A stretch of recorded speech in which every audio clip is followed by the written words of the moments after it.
The ship was falling apart around him. Jack Cole pulled hard on the controls. But nothing responded. Smoke filled the cockpit and warning lights flashed red. Everywhere, through the cracked glass of his viewport, he could see a planet rushing up to meet him. It was green and brown, covered in thick forests and wide plains. It looked peaceful. It did not look like a place where he wanted to die. Dojek had been a pilot for 6 years. He had flown through asteroid fields and solar storms. He had faced pirates and hostile aliens, but he had never been in a situation this bad. His fighter had taken heavy damage in a battle with unknown ships. They had come out of nowhere fast and deadly and had torn his squadron apart in minutes.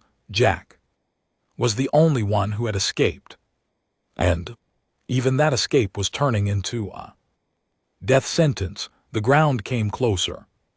Jack did the only thing he could do. He braced himself and prayed. The crash was violent. Metal screamed and tore. Jack was thrown forward against his straps, and his head hit something hard. Then everything went black. When he woke up, he was not in his ship anymore. He was lying on cold stone, and his hands were bound behind his back with thick chains. His body hurt everywhere. His head was pounding, and he could taste blood in his mouth. He tried to move, but strong hands pushed him back down. Jack opened his eyes and saw faces looking down at him. They were not human faces. They were alien, with sharp features and skin that was a deep shade of blue. Their eyes were golden and cold, like the eyes of predators.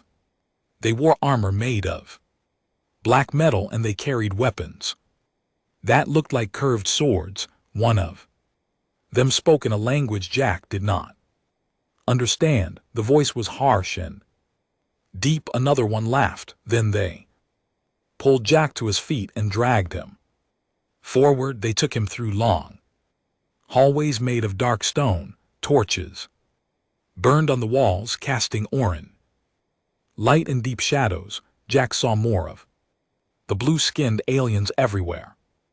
Some were guards, some were servants. All of them stopped to stare at him as he passed. He heard them whispering, and even though he did not know their words, he understood their tone. They were curious. They were amused. They thought he was weak. Finally, they brought him to a great hall. It was enormous, with high ceilings and massive pillars carved with images of battles and warriors. At the far end of the hall, there was a throne made of black stone and gold. Figures sat upon it, watching Jack with sharp golden eyes. This was High King Tharzan. Jack knew it without being told. The alien king was huge, even bigger than the guards. His blue skin was marked with white scars, and his face was hard and cruel. He wore a crown of black metal, and his armor was covered with symbols that Jack guessed were marks of victory. The guards threw Jack onto the floor in front of the throne.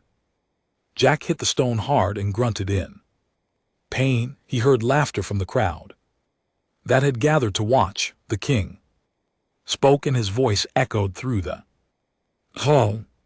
A moment later, a smaller alien stepped forward and spoke in broken but understandable English. The High King asks what manner of creature you are. The translator said, he has never seen your kind before. Jack lifted his head and looked at the king. I am human, he said. From Earth. The translator repeated his words. The king tilted his head, studying Jack like a man might study an insect. Then he spoke again. The High King says you're small and soft. The translator said, he says your skin is pale and weak. He asks why he should not kill you now. Jack felt anger rise in his chest, but he pushed it down. Getting angry would not help him. Here he needed to think, he needed to survive because I am worth more alive. Jack said, I'm a pilot, a warrior. My people are strong, the translator spoke. To the king, Tharson laughed a deep end. Mocking sound, the crowd laughed with him, but not everyone was laughing. Jack noticed her then standing beside the throne. She was younger than the king, and her blue skin was smooth and unmarked by scars. Her golden eyes were fixed on Jack, and there was no amusement in them. There was only cold curiosity. She was beautiful in the way a blade is beautiful, sharp and dangerous. She wore armor like the warriors, and a sword hung at her hip. Her black hair was pulled back from her face, and a thin crown of silver rested on her head. This was Princess Zervin, daughter of the king, a warrior in her own right. The king spoke again, and the translator turned to Jack. The High King does not believe you, the translator said. He says humans are not warriors. He says you will prove your worth in the arena. You will fight. They're beasts. If you survive, you may live another day. If you die, you were never worth keeping. The crowd cheered. They wanted blood. They wanted entertainment. Guards grabbed Jack and pulled him away from the throne. As they dragged him toward the doors, Jack looked back one last time. The king had already turned away, bored with the human prisoner, but the princess was still watching him. Their eyes met for a brief moment. Jack saw something in her gaze that he did not expect. It was not hatred or contempt. It was interest. She wanted to see what he would do. Jack was thrown into a cell deep beneath the arena. The walls were wet with moisture, and the floor was covered with old straw. He could hear sounds from above, the roars of crowds and the screams of dying creatures. This was where prisoners came to wait for death. Jack sat down against the wall and closed his eyes. He thought about his home, about Earth, about the people he had left behind. He thought about his mother and his father. He thought about the friends he had lost in the battle. Then he opened his eyes and looked at the chains on his wrists. He was not dead yet, and as long as he was alive, he would fight. That was what humans did. They fought. They survived. They refused to give up. Tomorrow they would throw him into the arena. They expected him to die quickly. They expected him to scream and beg. They were wrong. Jack Hole was human, and humans did not break so easily. The arena was a circle of sand, surrounded by high stone walls. Above the walls, thousands of Kayani sat in rows of seats, watching and waiting for blood. The morning sun was hot and bright, and Jack could feel sweat running down his back as the guards pushed him through the iron gates. They had given him a weapon. It was a short blade, old and dull, the kind of thing they gave to prisoners who were meant to die. Jack held it in his hand and tested its weight. It was not much, but it was something. The crowd roared. When they saw him, they pointed and laughed at the pale small creature standing alone in the sand.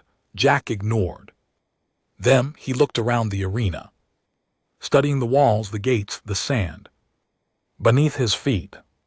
He needed to understand this place if he was going to survive it. A horn sounded deep and loud. One of the gates on the far side of the arena began to open. Jack heard something moving in the darkness beyond, something big and angry. Then it came out into the light. The beast was massive. It stood on 4 legs with thick scales covering its body like armor. Its head was flat and wide, filled with rows of sharp teeth. Its Eyes were small and red, burning with hunger. It saw Jack and let out a terrible roar. The crowd cheered. They knew what was coming. They had seen this beast kill many prisoners before. Jack did not run. Running would only make him tired, and the beast was faster than it looked. Instead, he moved slowly to the side, keeping his eyes on the creature.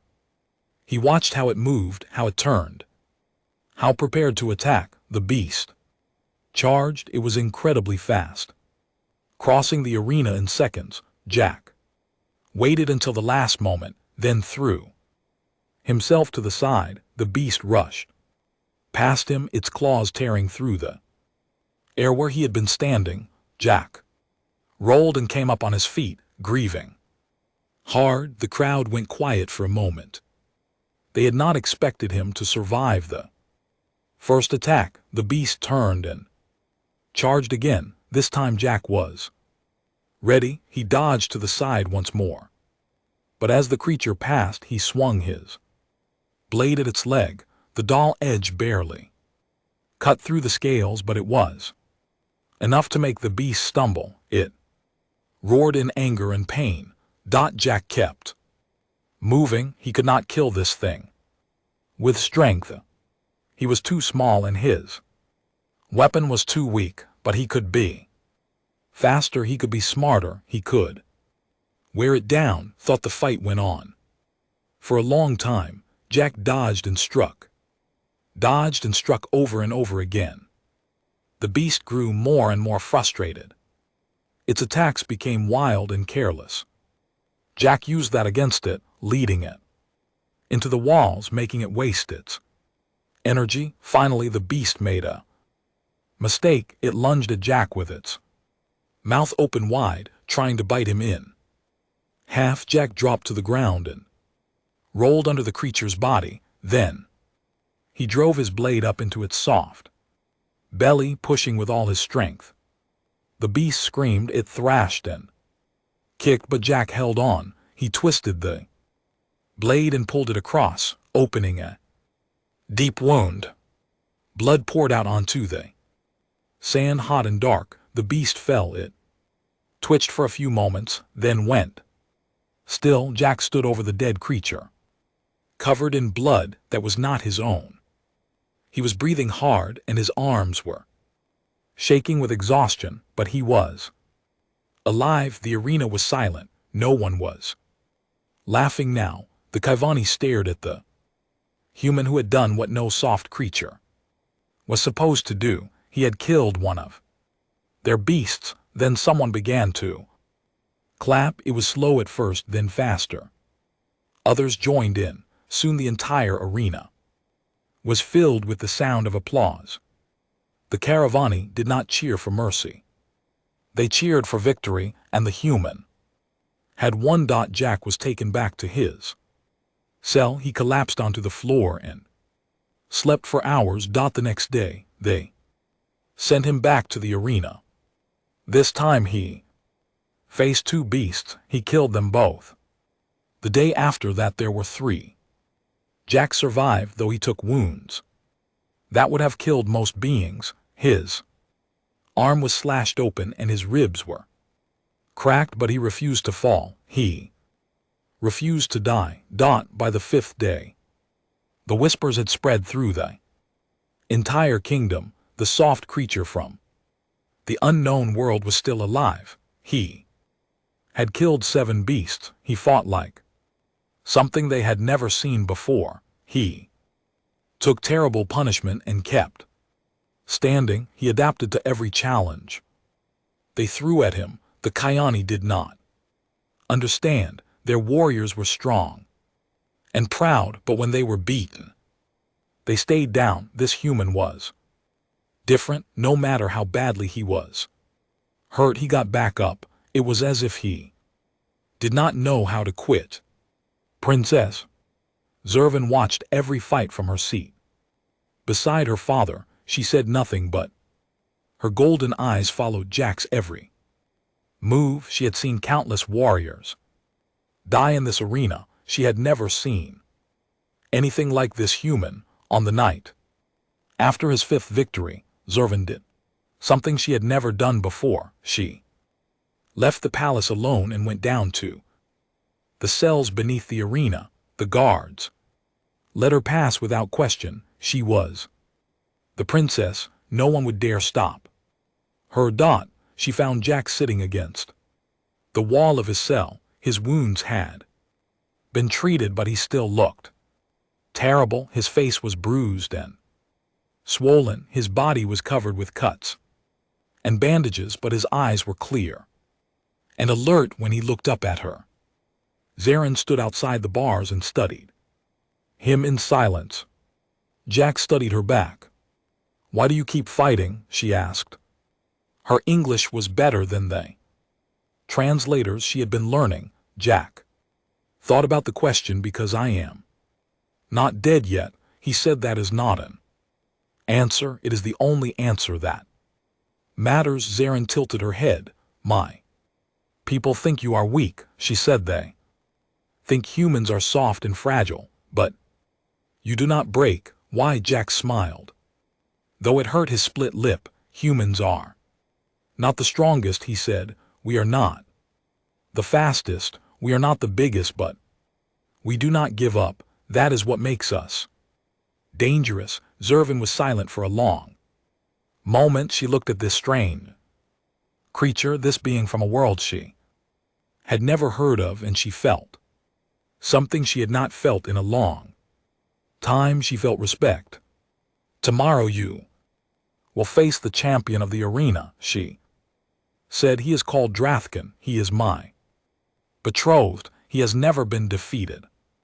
Jack nodded slowly. "Then I will be the first to defeat him." Zerrin almost smiled. "You are either very brave or very stupid, maybe both," Jack said. The princess turned and walked away, but at the door she stopped and looked back at him. "Survive tomorrow, human," she said. "I want to see what happens next." Then she was gone, leaving Jack alone in his cell with nothing but his thoughts and the distant roar of the crowd above. The morning brought a surprise. Instead of being taken to the arena, Jack was brought to the throne room. Guards in black armor escorted him through the palace, past servants who stopped to stare and nobles who whispered behind their hands. Word of the human victories had spread far and wide. Everyone wanted to see the creature who refused to die.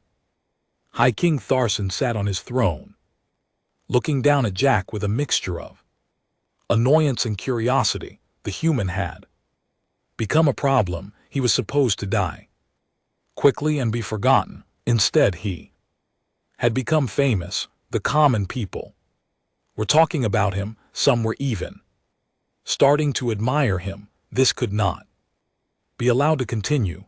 Princess Zervan stood beside her father, her face calm and unreadable. Next to her stood a massive warrior, even bigger than the king himself. His skin was dark blue, almost black, and his body was covered with scars from countless battles. His golden eyes burned with cold fury as he looked at Jaqen.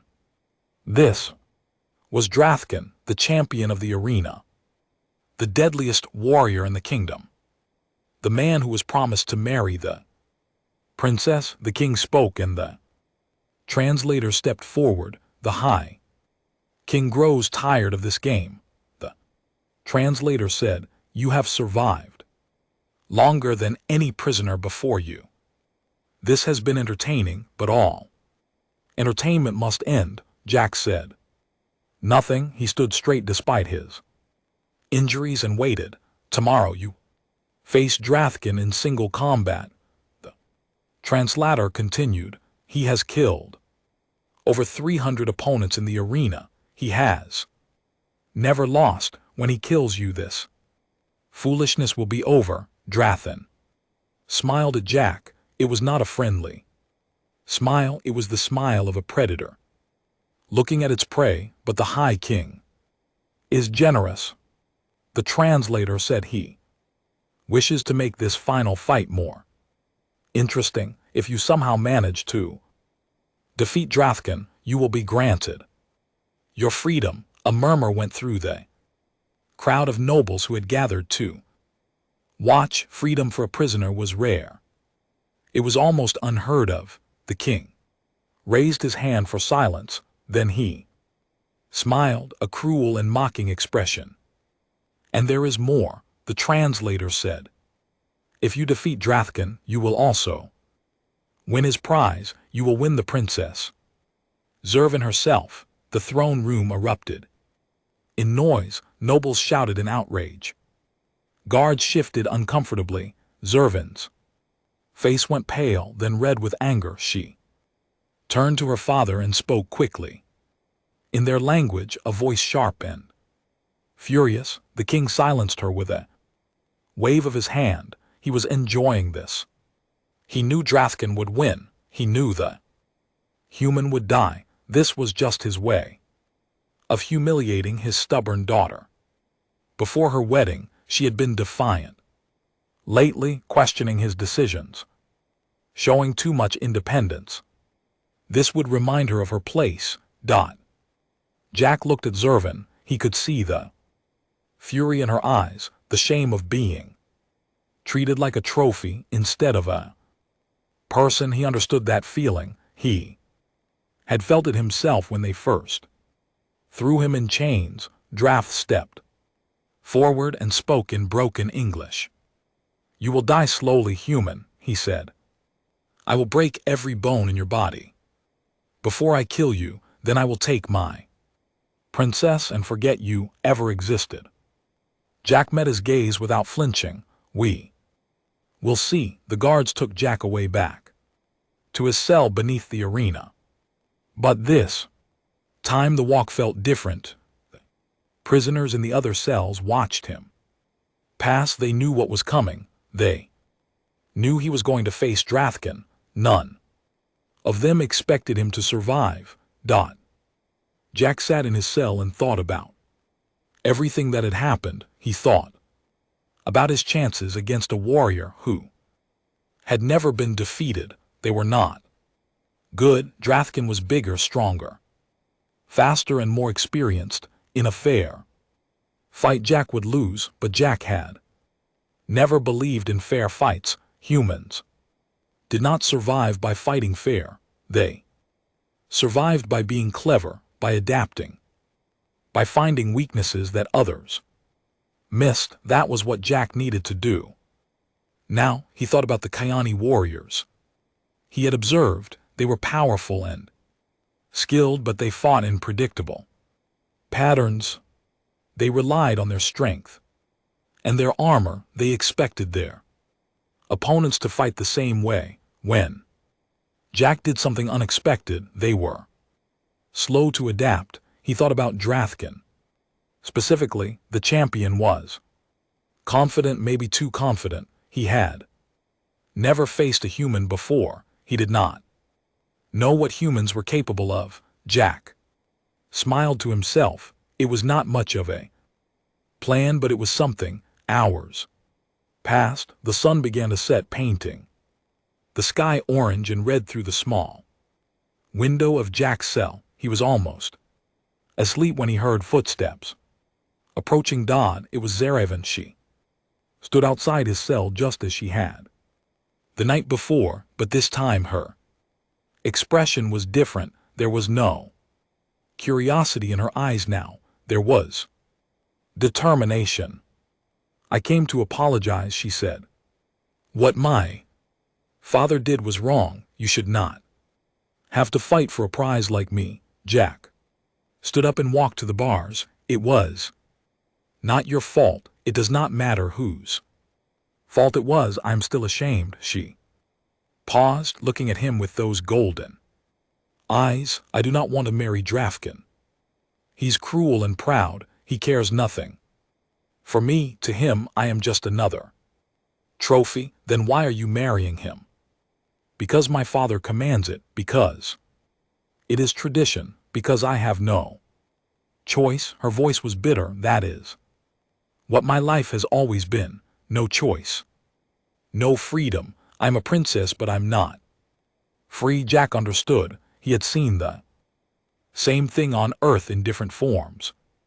People trapped by circumstances, by expectations, by the decisions of others. It was not fair. It was never fair. What if I win?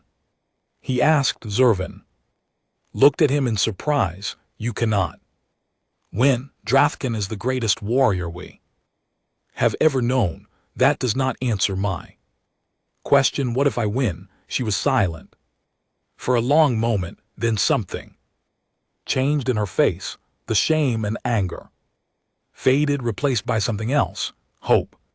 Maybe, or perhaps just the desire to believe that things could be different. She reached through the bars and took his hand. Her skin was cool and smooth, and her grip was strong. Beat him. Human, she said, her voice low and intense. Beat him and you win me. Jack looked into her eyes and saw what she really meant. This was not about being a prize. This was about freedom. If he won, she would have a choice. For the first time in her life, she could decide her own future. I will do my best, Jack said. Zervan squeezed his hand once, then let go. I know you will, she said. That is why I am here, because you are the first person I have ever met who truly fights for what they believe in. She turned and walked away, her footsteps echoing in the darkness. Jack watched her go, then sat back down against the wall. Tomorrow he would face the greatest warrior in the kingdom. Tomorrow he would probably die. But he would not die without a fight. And maybe, just maybe, he would find a way to win for himself, for his freedom, and for the warrior princes who had shown him that even in the darkest places there was still something worth fighting for. The arena had never been so full. Every seat was taken and thousands more Kirvani stood in the spaces between, pushing and shoving for a view. They had come from all across the kingdom to see this fight, the human who refused to die against the champion who had never lost. It was the greatest spectacle anyone could remember. Jack stood at the gates, waiting for them to open. His wounds from the previous fights had mostly healed, but his body was still tired and sore. He had been given a proper sword, this time sharp and well-balanced. Kirvani wanted a real fight, not a quick execution. They wanted entertainment. The gates opened and Jack walked out into the sand. The sun was high and hot, beating down on him without mercy. The crowd roared when they saw him, sound so loud it shook the air itself. Some cheered for him, most cheered for his death. Jay looked up at the royal box where the king sat on his throne. Zervan was beside him, her face pale, but her eyes fixed on Jack. She gave him the smallest nod, so small that no one else would notice. Jack nodded back. Then the gates on the other side of the arena opened and Drathkin walked out. The champion was even more terrifying up close. He stood nearly 7 feet tall, his body thick with muscle and covered with the scars of countless battles. He wore heavy armor made of black metal, and he carried a massive sword that looked like it weighed as much as Jack did. His golden eyes burned with confidence and contempt. Drathkin raised his sword above his head, and the crowd went wild. They loved him. He was their hero, their greatest warrior. He had never failed them before. The champion looked at Jack and laughed. You should have stayed on your soft little world, human, he said. Now you will die far from home, and no one will remember your name. Jack gripped his sword tighter. Talk less, fight more. Drathkin's smile faded. He did not like being spoken to that way. No one spoke to him that way. A horn sounded and the fight began. Drathkin attacked first, swinging his massive sword in a wide arc that would have cut Jack in half. Jack jumped backward, feeling the wind of the blade pass inches from his chest. The champion did not stop. He swung again and again, each strike faster and more powerful than the last. Jack could do nothing but dodge and retreat. The crowd cheered with every swing. They could see what was happening. The human was outmatched. It was only a matter of time. Jack's mind raced as he dodged another strike. Drathkin was stronger than him, faster than him, better trained than him. There was no way Jack could beat him in a straight fight. He needed to think. He needed to find an advantage. He remembered what he had observed about the Kayani. They were powerful, but they had weaknesses. Their joints where the armor did not cover, their necks, which were long and exposed when they lunged forward, and something else, something he had noticed during his fights with the beasts. The Kayani had excellent vision, but they were sensitive to sudden changes in light. When the sun shifted or a shadow moved quickly, they blinked and looked away for a moment. It was a tiny weakness, barely noticeable. It was a tiny weakness. It was a tiny weakness, Vika's man weakness, but Jack had noticed it. He needed to use it. Drathkin swung his sword down in a crushing overhead blow. Jack rolled to the side, letting the blade smash into the sand where he had been standing. As he came up, he kicked sand into the air, directly into the champion's face. Drath roared in anger and stumbled back, rubbing at his eyes. The crowd gasped. No one had ever done that before. It was considered dishonorable, a coward's trick. Jack did not care about honor. He cared about winning. He attacked while Drathkin was blinded, striking at the joints in his armor. His blade found the gap at the champion's elbow, cutting deep into the flesh beneath. Drathkin screamed and swung his sword wildly, but Jack was already moving away. The champion recovered quickly. His eyes were red and watering, but his fury was even greater than before. He charged at Jack with all his strength, swinging his sword with both hands. Jack dodged and struck, dodged and struck. He was like a small animal fighting a giant bear. Every hit he landed was small, but they added up. Cuts on the arms, cuts on the legs, a slash across the face that made Drathkin howl with rage. The crowd fell silent. They could not believe what they were seeing. The human was actually hurting their champion. It was impossible. It was wrong, but it was happening. Drth single quotes.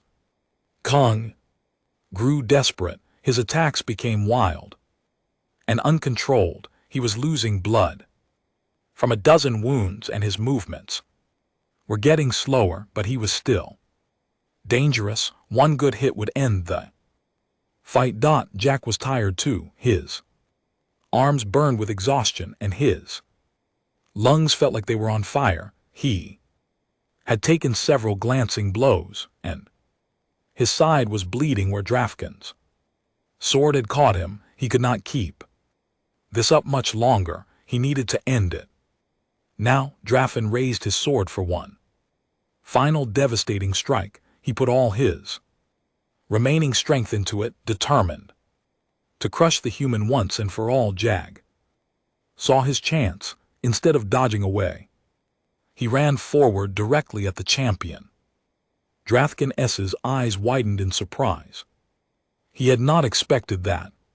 His swing was already in motion, too high to hit the human who was now rushing under his guard. Jack drove his sword upward, aiming for the gap in the armor at Drathkin's throat. The blade struck true. Drathkin froze. His sword fell from his hands and landed in the sand. With a heavy thud, he looked down at the human standing before him, at the sword buried in his neck and his golden eyes filled with disbelief. Then he fell. The greatest warrior the Giovanni had ever known crashed to the ground and did not move again. Jack stood over his body, gasping for breath. His sword was still in his hand, covered with dark blue blood. His legs were shaking and he felt like he might collapse at any moment, but he did not collapse. He stayed on his feet because that was what humans did. The arena was completely silent. No one moved, no one spoke. They could not process what they had just witnessed. Their champion, their hero, their undefeated god of war had been killed by a small soft creature from an unknown world. Then slowly someone began to clap. It was a single sound in the silence, lonely and uncertain, but others joined in, then more. Clapping became applause, and the applause became cheering. They were not cheering for Drathkin anymore. They were cheering for Jack. The king sat frozen on his throne, his face twisted with shock and anger. He had never expected this. It was not supposed to happen this way. Zervan rose from her seat. Her golden eyes were bright with tears, but she was smiling. For the first time in her life, she was truly smiling. Jack looked up at her, and despite everything, despite the pain and the exhaustion and the blood, he smiled back. He had done it. He had won. And now everything was going to change. The throne room was silent. Every noble, every guard, every servant stood frozen, waiting to see what would happen next. The tension in the air was so thick it felt hard to breathe. Jack stood before the throne, cleaned of blood but still bearing the marks of his battle. His wounds had been treated by the royal healers, though they had done so reluctantly. The human who had killed their greatest champion was not someone they wanted to help. King Tharson sat on his throne, his face dark with fury. He had not spoken since the fight ended. He had not moved. He simply stared at Jack with eyes full of hatred and disbelief. Princess Zeren stood beside her father, but she was not looking at him. She was looking at Jack, and there was something new in her expression, something that had not been there before. Pride, perhaps, or hope. Finally the king spoke. His voice was low and dangerous, like thunder in the distance. "You have killed my champion," he said, speaking in English so Jack would understand. "You have humiliated my kingdom. You have made fools of my people." Jack said nothing. There was nothing to say. "By ancient law you have won your freedom," the king continued, "and by my own words spoken before witnesses, you have won my daughter as well." He spat the words like they were poison in his mouth. The nobles murmured among themselves. They knew the law. They knew the king could not take back what he had promised, not without losing the respect of his people forever. Caravani valued honor above all things. A king who broke his word was no king at all. Susan rose from his throne and walked down the steps until he stood face to face with Jack. He was much taller than the human, and he used his height to try to intimidate him. Jack did not step back. "Take your prizes, human," the king said. "Take them and leave my world. If you ever return, I will kill you myself." Jack looked at the king for a long moment. Then he spoke, and his voice was calm and clear. "I will take my freedom," he said. "I have earned that. But I will not take the princess." The room went completely still. No one had expected that. Zervanus's eyes widened. She opened her mouth to speak, but Jack raised his hand. Where I come from, we do not own people, Jack said. We do not take them as prizes. The princess is not a trophy. She is a person. She has her own life, her own choices, her own future. I have no right to take that from her. He turned to look at Zeraven. You are free, he said, not because I say so, but because you always were. I just gave you the chance to prove it. Zeren stared at him. For a moment she could not breathe. No one had ever spoken to her like that before. No one had ever treated her as anything other than a possession, a prize, a political tool, and now this strange creature from a distant world was standing before her father's entire court and declaring that she was free. The king laughed, but it was an ugly sound. Free, he said. She is my daughter. She belongs to the throne. She belongs to herself. Jack said that is how it should be. Thars in his face twisted with rage. He reached for his sword, ready to strike down this insolent human who dared to challenge him in his own throne room. But before he could move, Zervan stepped forward. Father, she said, her voice strong and steady, by ancient law the victory belongs to the human, and by your own words I am his prize. But if he chooses not to claim me, then by the same law I become free. I can choose my own path. The king hesitated. He knew the law as well as she did. He had trapped himself with his own arrogance. Zervan continued, I choose to leave with the human, not as his property, but as his equal. I will go to his world as an ambassador of our people. I will build a bridge between our species, partnership that will make both our civilizations stronger. The nobles erupted in arguments. Some supported her, some called her a traitor. The king stood in the center of it all, his face red with fury, but his hands empty of options. Finally, he raised his hand for silence. The roommate, go then, he said to his daughter. His voice was cold and bitter. Leave your home, your people, your family. Follow this human to his soft little world. But know this, you are no longer my daughter. You are no longer a princess. You are nothing. Zervan met her father's eyes without flinching.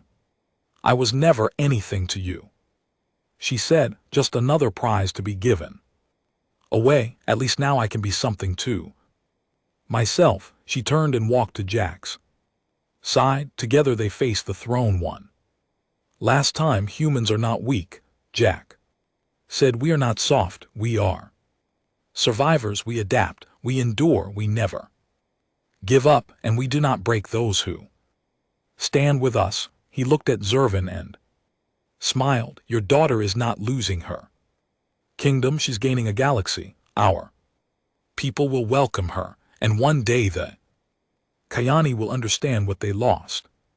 Today the king said nothing. There was nothing left to say.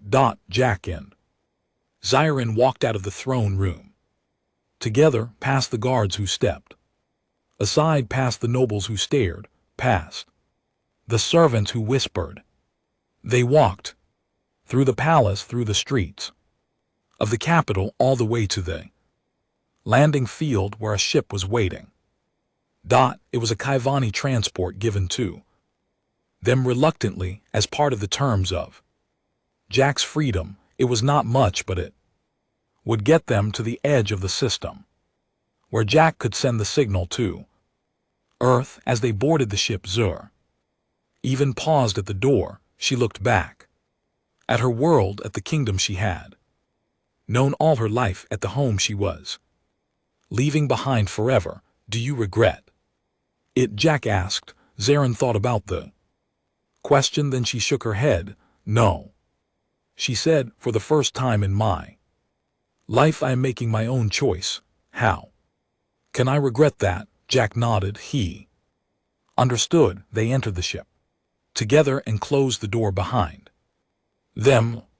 Minutes later, the engines roared to life and the transport lifted off the ground. It rose higher and higher until the kingdom below was just a speck among many, until the planet itself became just a sphere of green and brown. Against the black of space, Zervan sat beside Jack in the cockpit, watching the stars spread out before them. It was beautiful and terrifying and wonderful all at once. What happens now? She asked. Now we go home, Jack said. My home, I mean Earth. Will your people accept me? Jack smiled. They will be fascinated by you, and when they hear your story, they will respect you. Humans admire courage, no matter where it comes from. Zervan smiled back. It was still a strange expression on her face, unfamiliar after so many years of hiding her true feelings. But it was getting easier. Then let us go, she said. Let us show the galaxy what happens when human endurance meets Kurvani strength. Jack set the coordinates and activated the jump drive. The stars stretched into lines of light as the ship leaped forward into the unknown. Behind them, the warrior princess had left her old life forever. Ahead of them, a new future waited, full of dangers and wonders that neither of them could imagine, but they would face it together. A human pilot and a Kyani warrior, bound not by law or conquest, but by respect and choice. The galaxy would never be the same.